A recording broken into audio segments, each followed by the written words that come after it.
Olá! Sejam muito bem-vindos de volta ao canal Mensagens Bíblicas Ilustradas. Que alegria ter você aqui para mais um mergulho profundo nas Escrituras. Se você está chegando agora, já sabe a rotina. Aperta o like, deixa o seu comentário, nos dizendo de onde você está assistindo, e o mais importante, se inscreve no canal e ativa o sininho para não perder nenhuma de nossas reflexões. A sua participação nos ajuda demais. Estamos firmes na jornada mais transformadora de todas, o Sermão da Montanha. Já desvendamos o que significa ser pobre de espírito. E hoje, vamos encarar uma das mais paradoxais e talvez mais difíceis de compreender das bem-aventuranças. O nosso foco hoje é no versículo que parece um convite à fraqueza, mas que, na verdade, revela o caminho para a verdadeira força e consolo. Vamos estudar a terceira bem-aventurança, uma promessa de Jesus que ecoa em nossos corações feridos. Prepara o seu café, pega a sua Bíblia, porque o nosso tema de hoje é: Bem-aventurados os que choram, porque eles serão consolados. É tempo de entendermos que, para Jesus, a dor não é o fim, mas a porta. Que desafio, não é? Bem-aventurados os que choram. A primeira reação da nossa sociedade, que exalta a felicidade constante e esconde a dor, é: como alguém pode ser feliz ou bem-aventurado, chorando? O mundo nos ensina a maquiar a dor, a anestesiar o sofrimento, a mostrar uma fachada de sucesso inabalável. O choro, para o mundo, é sinal de fraqueza, de derrota. Mas Jesus inverte a lógica.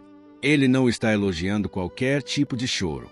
Ele não está dizendo que ter pena de si mesmo, viver em autopiedade é virtude. O choro que Jesus abençoa tem um sentido espiritual profundo. Pensemos em dois tipos de choro. O choro humano, mundano, é o da perda inevitável, da frustração natural. É o choro que nos paralisa. O choro espiritual que Jesus abençoa é o choro que nos move para Ele. É a dor que nasce da dor pelo pecado pessoal, a tristeza genuína por ter falhado com Deus. É o arrependimento que nos leva à mudança. O pranto sincero pela injustiça, pela maldade, pela dor do próximo. É chorar pelo que Deus chora. A promessa de consolo não é apenas uma melhora de humor. A palavra grega para ser um consolado significa ser chamado para perto, ser assistido, ser encorajado de forma profunda. O Espírito Santo é o nosso consolador. Jesus está dizendo: a dor que te leva a reconhecer sua necessidade de Deus, seja por seu pecado ou pela injustiça à sua volta, essa dor é abençoada, porque ela te coloca no caminho da dependência dele, e é só nele que o consolo perfeito e eterno é encontrado. É exatamente isso. A beleza desta bem-aventurança é que ela costura o Antigo e o Novo Testamento de forma magistral. Quando Jesus fala de consolo, ele está ecoando as palavras dos profetas. O profeta Isaías, por exemplo, fala sobre o Messias, o ungido, sendo enviado para consolar todos os que choram.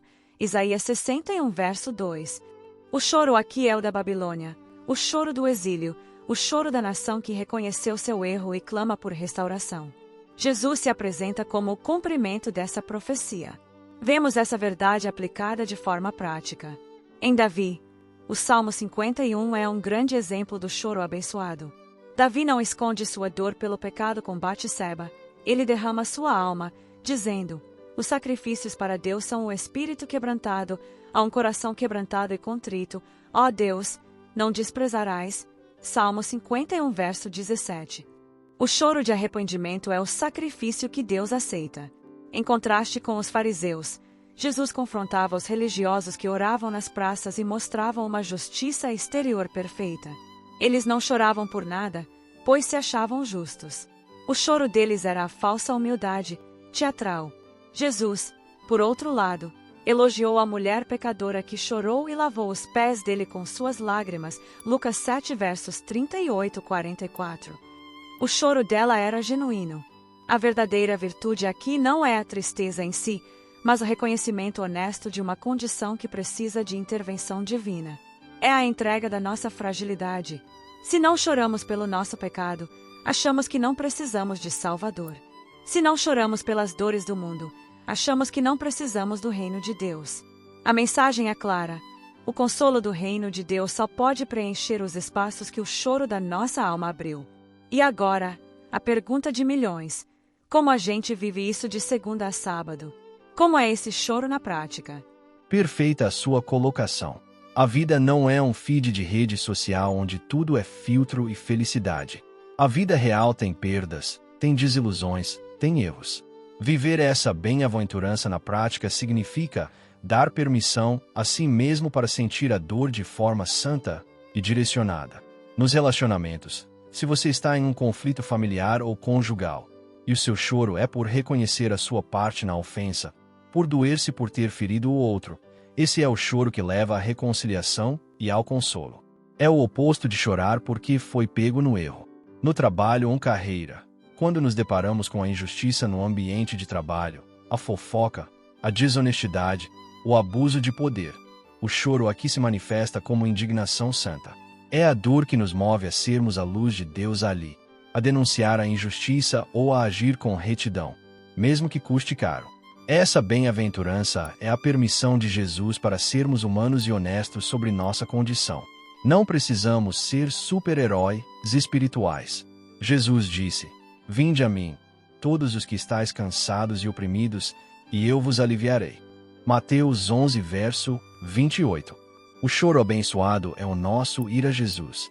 É o nosso grito de socorro. Quando o mundo te disser para engolir o choro e ser forte, Jesus te convida a chorar em seus braços. Porque é ali, na vulnerabilidade, que Ele nos encontra, nos limpa e nos dá um consolo que dura para sempre. Para finalizar, eu diria que esse consolo é mais do que conforto. É a presença de Deus. Que lindo! Que profundo! Penso na metáfora da chuva.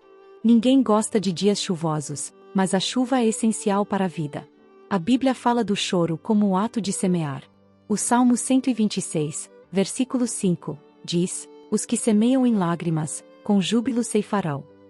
Nossas lágrimas são as sementes que plantamos no solo da nossa fé. A dor é o arado que prepara o nosso coração. Se a vida fosse só sol, o solo ficaria seco, duro e infértil. A chuva do nosso choro amolece o terreno, permitindo que a palavra de Deus crie raízes profundas.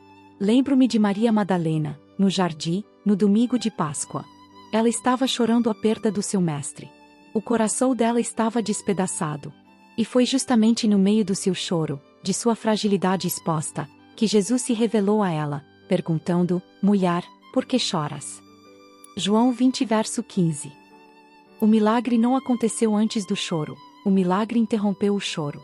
Amigos, o choro que Deus abençoa não é uma emoção passiva, é um ato de entrega. É dizer: "Eu não aguento mais essa dor sozinho, mas eu confio que o Senhor é maior do que ela." O consolo que vem não apaga a memória da dor, mas a ressignifica. Ele nos dá a certeza de que a dor de hoje tem um prazo de validade e a eternidade não terá mais lágrimas. Permita-se chorar. Permita-se semear em lágrimas. Porque o Deus de todo o consolo já preparou a colheita de alegria para você. O consolo dele é o abraço que nos leva da fragilidade para a força. Que profundidade! Que mensagem necessária para os nossos dias, onde a pressão para ser perfeito é sufocante. Entendemos que o choro abençoado não é autopiedade, mas arrependimento genuíno pelo pecado e indignação santa pela injustiça. Ele é a porta que nos leva à dependência de Deus, por consequência, ao consolo eterno. Nossas lágrimas são sementes. Quem semeia na dor, colhe na alegria. Para resumir tudo, guarde essa passagem. Ele enxugará dos seus olhos toda lágrima. Não haverá mais morte, nem tristeza, nem choro, nem dor, pois a antiga ordem já passou. Apocalipse 21, verso 4. Essa é a nossa esperança final. O consolo aqui na terra é uma amostra grátis, mas a promessa completa nos aguarda na eternidade, onde Ele pessoalmente enxugará toda lágrima. Eu te convido a ser hoje fonte de águas vivas. Não apenas o poço que recebe as lágrimas, mas o canal que as transforma em consolo para o próximo. Convido a todos a fazerem uma oração de encerramento. Senhor Jesus, obrigado por nos permitir chorar em Tua presença. Que as nossas lágrimas sejam de arrependimento e compaixão, e não de autopiedade. Consola-nos com o Teu Espírito Santo, e usa-nos para sermos consoladores na vida de quem precisa. Em Teu nome, oramos. Amém. Pessoal, muito obrigada por estarem conosco nessa jornada de fé. Compartilhe esse vídeo com alguém que está precisando de consolo hoje. Não se esqueça de se inscrever. Esperamos você no nosso próximo estudo. Que Deus abençoe poderosamente a sua semana.